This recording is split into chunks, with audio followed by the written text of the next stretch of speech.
Hi everyone, welcome to Yoga with Heini. I'm Heini, and this week I want to share with you 4 of my favorite exercises for strengthening the combination of glutes and core. So if you've been told that you need to strengthen your glutes, but maybe squats and lunges are not an option for some reason, then give these 4 exercises a go.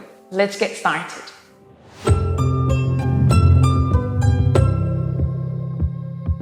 A while back, I had some issues with my knees and I was told that I need to strengthen my glutes and core to create support for the knees. But at that time, doing lunges and squats wasn't really an option because it hurt too much. So I started doing mat-based, floor-based exercises to strengthen the glutes and the core combination. And these 4 exercises became my favorite ones. So today I want to share with you these exercises that you can maybe use to strengthen your glutes and core.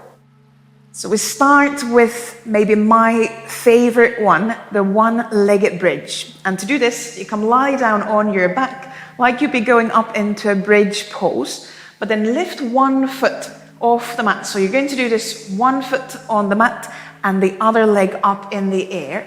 I like to keep the knee bent just to make it a bit easier, so it's not too difficult, not too hard, and that way you can do it a bit longer, maybe.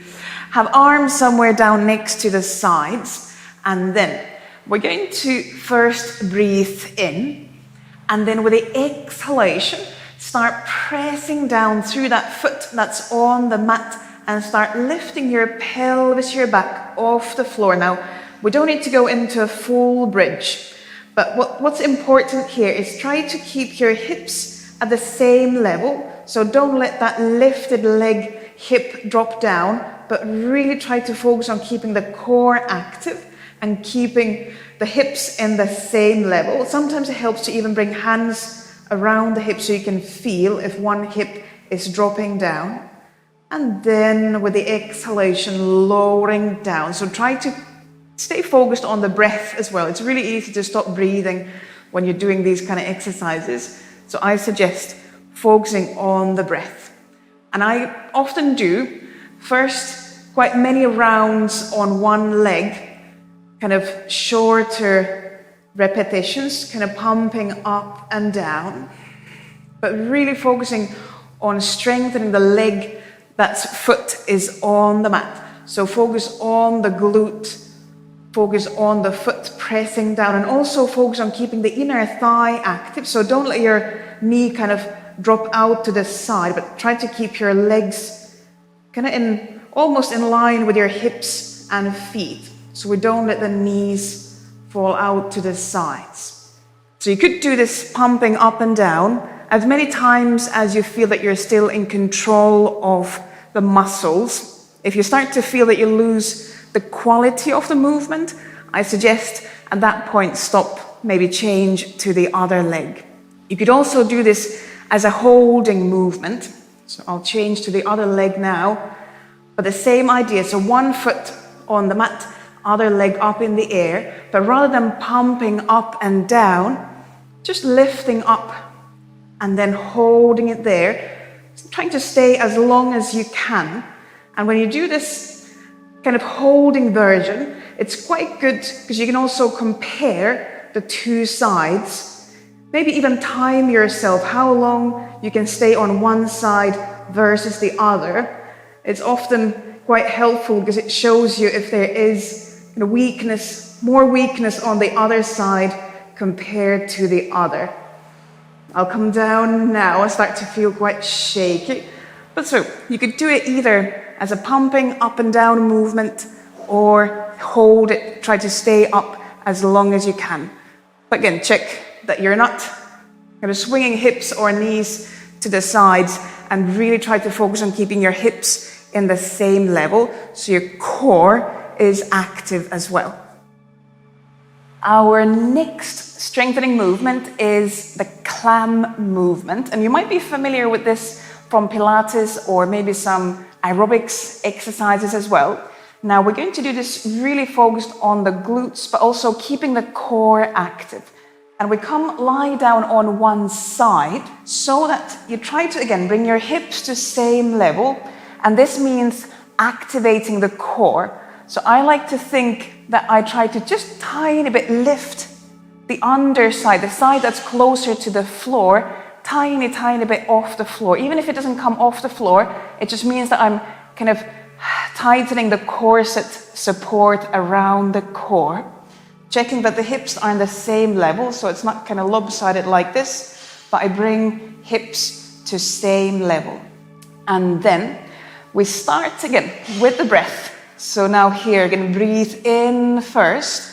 And then as you exhale, lift that top leg knee up off the bottom leg without tilting the pelvis. So here, it might help to have the back of the hand kind of on the back side of your pelvis, checking that you're not leaning back, but just lifting the leg off the bottom leg. And then with the exhalation, again, lowering down. So focusing on the breath.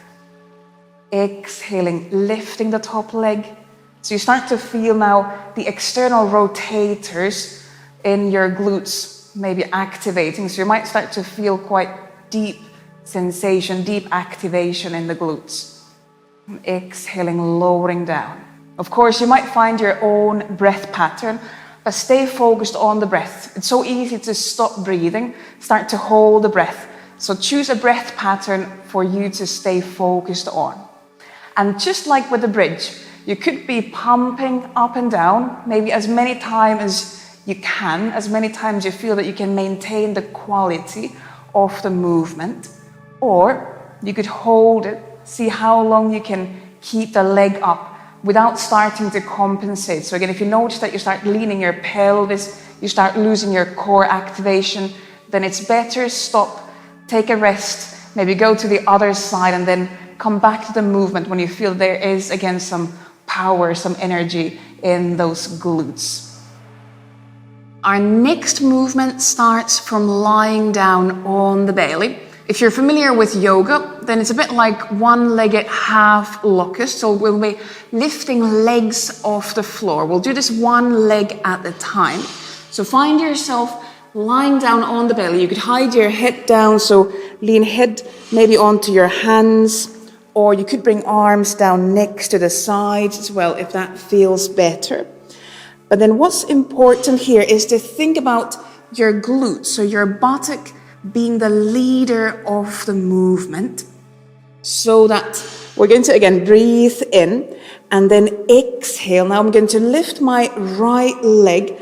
I start by activating the buttock. I like to think about slightly pressing down through the front of the hip, and then with a slight reach, lift the leg just tiny bit off the floor, and then with the exhalation, lowering it down again. And maybe here, switching from side to side. So inhaling on the floor and then exhale. Now I start to activate the left buttock. I just tiny bit press down through the front of the hip and then elevate the left leg just tiny bit off the floor.